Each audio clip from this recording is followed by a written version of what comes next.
One Piece chapter 1118. I was told to just stay away from the internet because it's one of those chapters that people are gonna talk about. Controversial. And I can see the controversy. And the thing is, we should have seen this coming because I think it was blatant that this was a possibility. Not that this would happen, but this was a possibility. To me.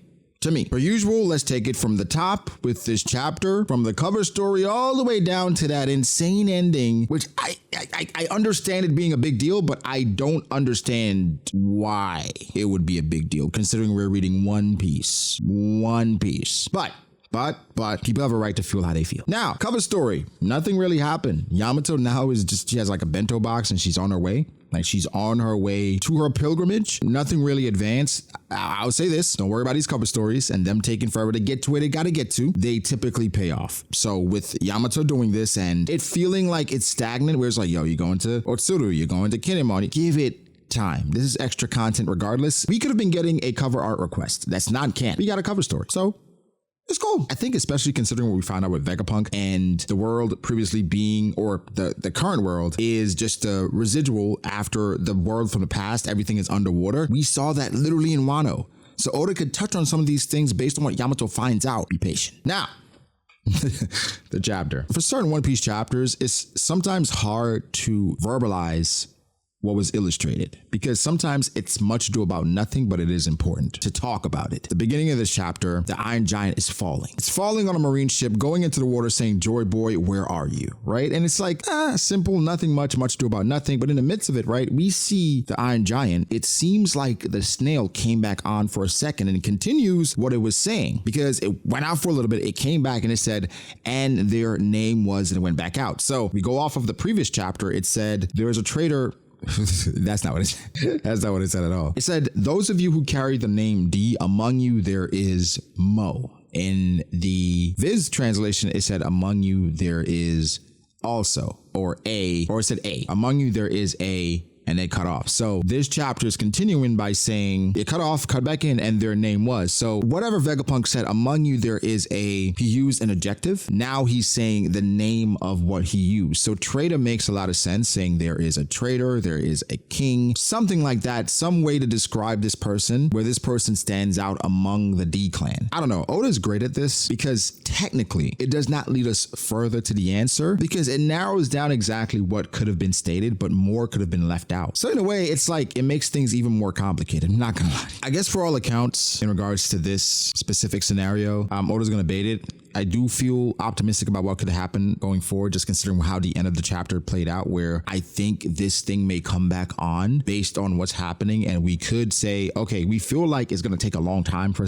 Oda to get to this. And Oda just drops a bombshell right before the next break, because we're going to have another chapter before a break. And then before the break, he drops a bombshell. So one could think this could help you narrow down what Oda's trying to convey. I don't think so. It does feel a bit like we're regurgitating the same things. Like all these people keep saying, Joy Boy, where did you go? Like this time the Iron Giant is talking about Luffy, saying you were right here. I know I heard you, saying I wanted our paths to cross. So now I'm thinking, is this Iron Giant thing alive? Is this a life form that existed back then? In the chapter saying how strange, how very strange. I mean, bro, I'm saying the same thing. What do you mean? Like, how can you convey these things intellectually? Or I guess just how are you alive? Because you run on power. So what is it? Like, what were you created from? Your essence, your consciousness? How very strange. So now the chapter continues, and War Curie, he's now on the hunt for the Straw Hats, and they're looking at him like, yo, a giant boar, like what the hell is going on with this island? But the main thing is the broadcast cutting off, and now we're going through the different islands. Now we're in Alabasta, we see our boy Koza, and the reaction to it is like, why did that happen? Why did it get cut off? And people are jumping to their own conclusions, saying, yo, obviously it's the Straw Hats. The last report was that they held Vegapunk hostage. The Marines would not do that just because he broke a few rules,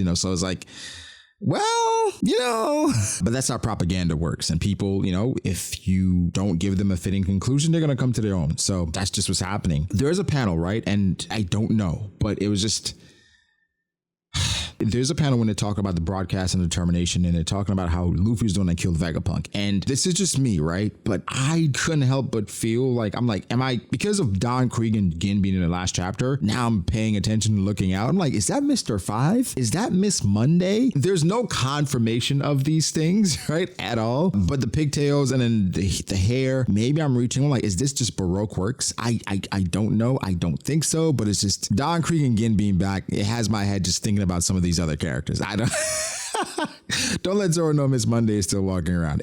I don't know if it's her. I don't know. There's also a moment with Leo and Rebecca where Leo, of course, he's just so naive and somewhat oblivious. He's like, damn, it really was Luffy. And Rebecca's like, come on, like seriously? Which shows that Luffy supporters, for the most part, they never stop believing in him. And Leo, that's just his personality. They're just gullible. That's just how that's just how they are. York, I failed to see how York gets out of this on the right side of things, considering just what do you get out of it? Because they ask York in this chapter saying, York, how many of you Vegapunk survived? And York can figure it out by seeing how many of the punks are still interfacing with punk records. Now, there's some key things that get mentioned that gets lost in translation or gets lost in the sauce because of, again, the end of the chapter with Bonnie. They found out for Lilith, she's on the stratum still, and Atlas, she's still down at the northeast coast. And so the plan is to eliminate them. What they said about punk records is interesting, though, because punk records appears to have been programmed to function and grow even after Stella's termination, which I'm like, that's not strange to y'all, meaning that Punk Records, his brain is programmed to function after Stella's been terminated. How? In my opinion, organs. Early on in Egghead, we saw that Stella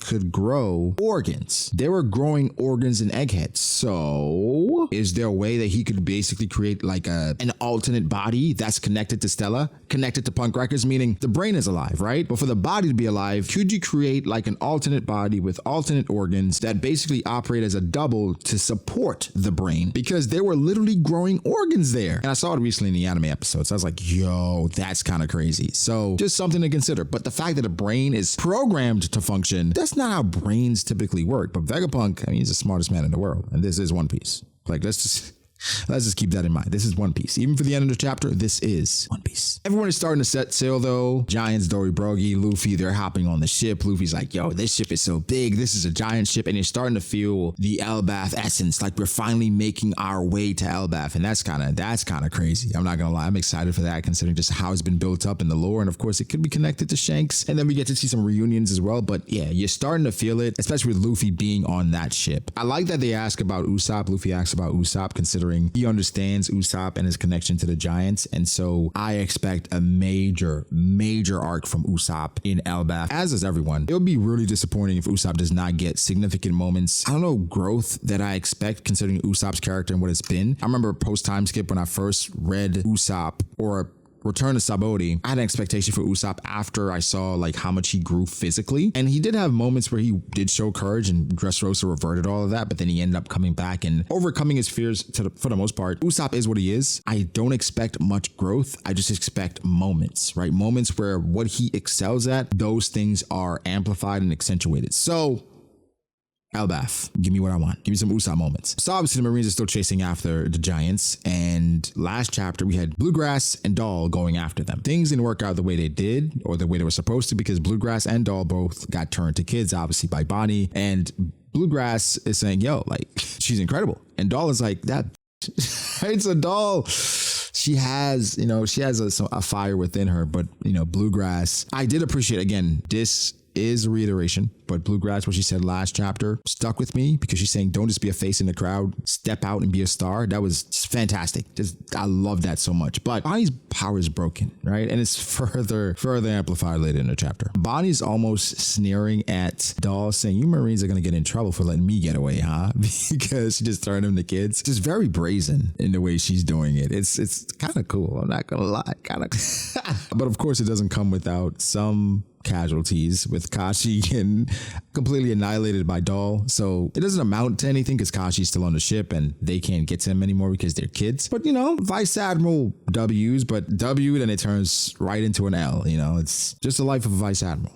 unless you're Garp, but one could argue. Either way, the Straw Hats are still trying to land into the ocean. Of course, Sanji, being Sanji's like, yo, you guys are my top priority, okay? We're going to prevent you from landing into the ocean. Rather, we're going to make sure that you can land safely. And of course, Nami's the one that's asking for help, and Sanji, he's just losing his mind because that's what he does, right? He loves women. It goes a bit far, but that's just who Sanji is, right? We've accepted him for him. He does do the Sanji thing where he singles out the women. He's like, yo, Nami, Robin, Lilith, you guys are my top priority. And Usopp's like, yo, why don't you just save everyone? What I love about that moment though is Frankie saying, yo, I'll make sure the ship isn't damaged. And Usopp's like, yo, stop forgetting the rest. Sanji's focused on the women. Frankie's focused on the ship, and they just have their things, right? Their little quirks. And it's what makes the Straw Hats the Straw Hats. The elders don't know how to take an L, so Mars is now coming towards the ship. In the meantime, Sanji is like, come on, another elder, really? And Luffy, get another meal, okay? Gear 5 is one of the more expensive habits out there in the world of One Piece, because he's yet consuming another meal because Gear 5 drains his stamina so much. And they're like, yo, you must be Straw Hat Luffy. The captains told me about you. That's why I got all this food prepared. And he's like, yo, hear me out. I gotta fill up right now, but make some more food for later. Which he does because he has to go Gear 5 again, considering the elders, they're not backing down. They're not trying to let the Straw Hats escape, right? Because this is the Egghead incident. All that's happened, all that's transpired, they cannot hold this L. They cannot let the Straw Hats get away when they were all there. No. So Mars is attacking. The Giants are saying, protect the little people. It's turned into a war on the seas, which we've been saying we want like war or like a naval battle. That's very hard considering the powers of One Piece to illustrate and to nail. They're fighting on the sea right now. Of course, Mars is using his hyper beam, flying in the sky like Ho, and the sails are catching fire, and some people are getting a bit dismayed saying, yo, as long as they can fly, we won't be safe anywhere. And even Mars is saying, yo, none of you will be permitted to escape. None of you. And so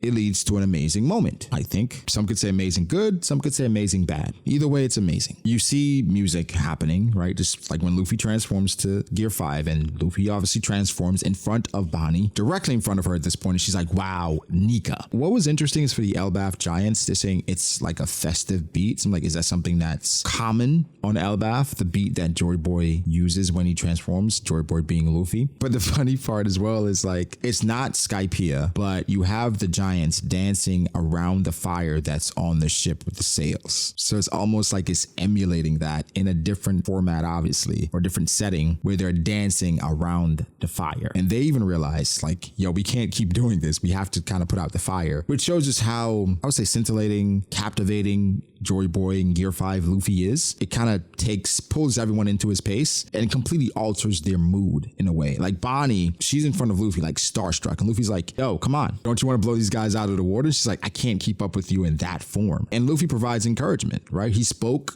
to the Nika in her and say, yo, I don't know how your powers work, but you've got this. And Bonnie thought back to when Luffy said, oh, that's just how I look when I'm totally free. Bonnie uses distorted future, says, give me a future. And then we see flashbacks of Kuma saying to Ginny, you can rest now. I'm going to raise her well.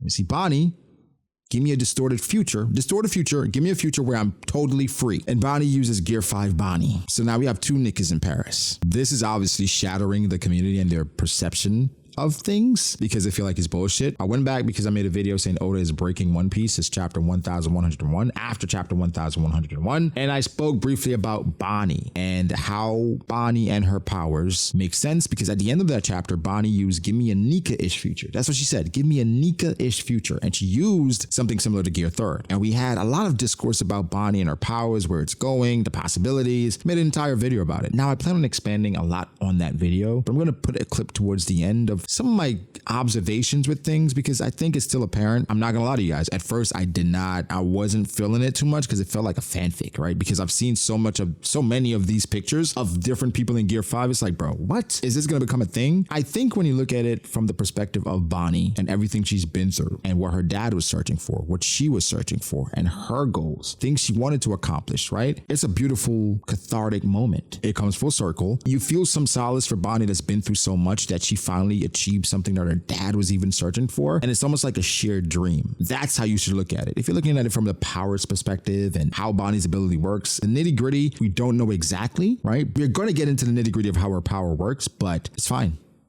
I think it's fine. I get it though, and people are allowed to feel how they feel because you guys know how I felt about Gear 5 at first. I still feel like anime Gear 5 is way better, but it's fine. It's funny because they say, yo, 2 NIKAS, and then Marines say, yo, they've become albino giants. Mars is taken aback, and it seems like the structure, the Iron Giant, is back online, where the Iron Giant says, there you are. Now, we then start to get into conversations about what the Seeking said, saying the 2 sovereigns are going to meet again. Is this what they meant? I don't know. I don't think so. I don't think so, but that'd be insane, right? Insane chapter. It's fine. Not that bad at all. I'll put a clip of the video where I talk about Bonnie's powers. And again, I will expound upon this over the weekend. And I'll link the full video below if you want to go check out the full video. The conversation is going to continue with Bonnie using Gear 5, but her power, it's been broken for a long time. And we've speculated the potential of her powers. I think people didn't predict that their speculation could come to fruition like this. So good stuff. No break next week. A great One Piece episode to come. So check out this clip from the video where I talk about Bonnie and her Gear 4th-ish powers, I guess. Link will be below.